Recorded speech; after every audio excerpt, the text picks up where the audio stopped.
Number 6, I would definitely install stiffer penalties for murder.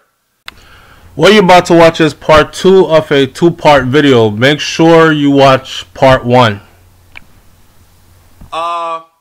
Like bring back hanging, or the use of the death squad, or let's be a little bit more humane. Someone's gonna say SouFLoTV, we don't want nobody get lined up on wall and shut up, but criminals are allowed to line up people on wall and shut them up or beating them head or slash their throats. Okay, how about a gas chamber or lethal injection? You take an injection, you go to sleep, you never wake up. An eye for an eye, a life for a life. This would eliminate the whole bunch of reprisal killings that are going on in Jamaica. Because what I'm learning is that a lot of people are not actually using law enforcement because they simply don't believe in them.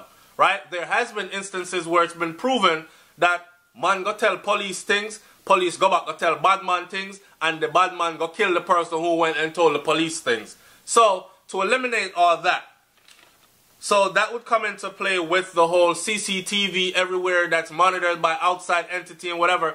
That way, when we are sentencing someone to harsh penalties, we are sure of who we're sentencing.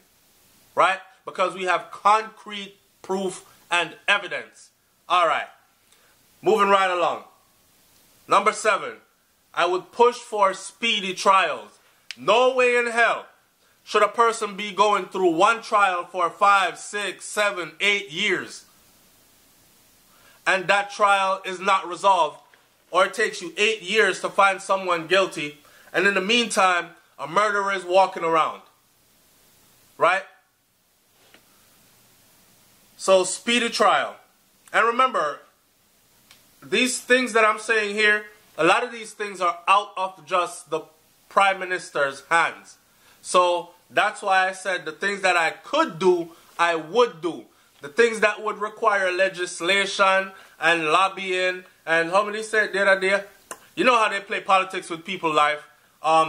We say it this way.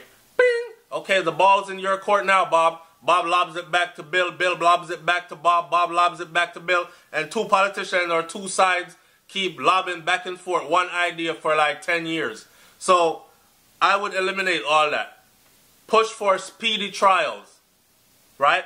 But we would only push for speedy trials after we've updated the system to make sure that the people that we are apprehending for crimes are exactly who it's supposed to be.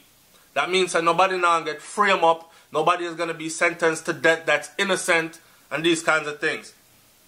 Secure our borders. Number 8. Land, air, and sea. And appoint people who are capable to secure it, to ensure that it's done, with prison consequences if it is breached. So we have this big thing in Jamaica now. How the hell all these things coming into the country? This is some big machine gun with some scope on it.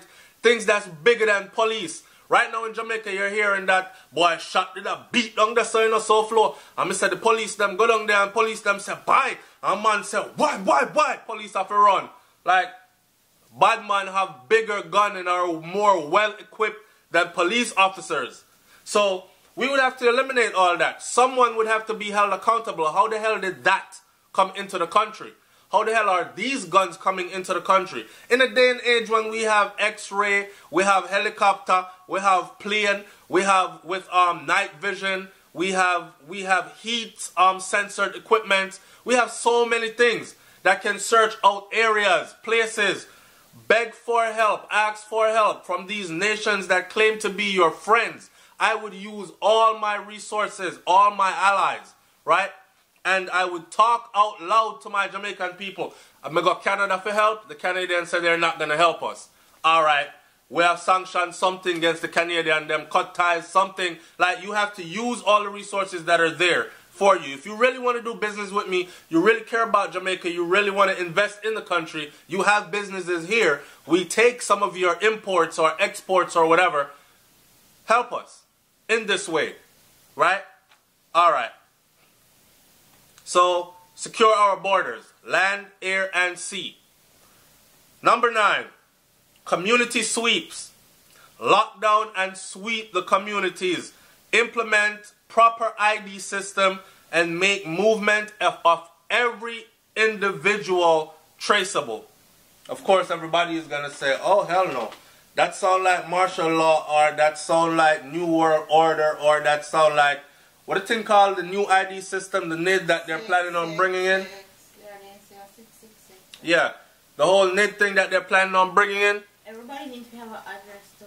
Yeah, every man would have to have an address that's verifiable, up to date and current. So you can't hold you a Savlamar and you come from Clarendon. Yeah, I can't hold you a Sav, right? I buck you up a Savlamar.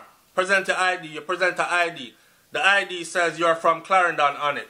When I call Clarendon to verify Clarendon, I tell me, say, I don't know this man. He has no such residency here in Clarendon, right? Then you're going to tell me, well, me used to live at Clarendon, but me moved about a year ago. So where do you live now? Well, it's not here on your... Everyone needs to have an ID. Your ID needs to have verifiable, trackable address that is up to date and current. If you move and your ID and your address change, your ID needs to be updated within a period of about 2 weeks. That's a long time. You have 14 days to do it. That window might even be shorter if I was actually put in that seat. But let's move it right along. Number 10. All income would be verifiable with entities put in place to investigate and expose suspicious individuals and activities. So, a man can't come and build up a big 10-room, 5-bathroom house and him a drive Benz and Beamer, or a brother say him live at a mom's house and he's unemployed and he has never flown out of the country, him don't travel, but him go buy out the bar, him wear all the latest this, him have nice car down the road. We want to know. We want to know. Let's become a nation of transparency, right?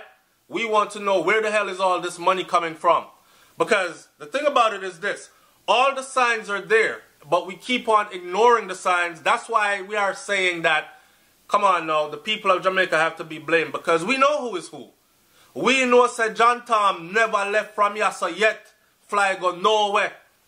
And we know certain people them are broke foreigner. So them they are foreign but them are suffer.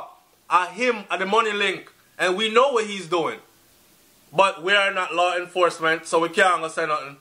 Plus it might give a man, 1-2 man in the neighborhood some kind of status by sharing a little bit of his wealth with them.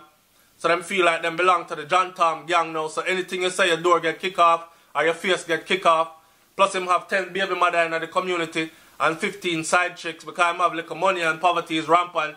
We know what's going on. So I would make it so that all income is verifiable.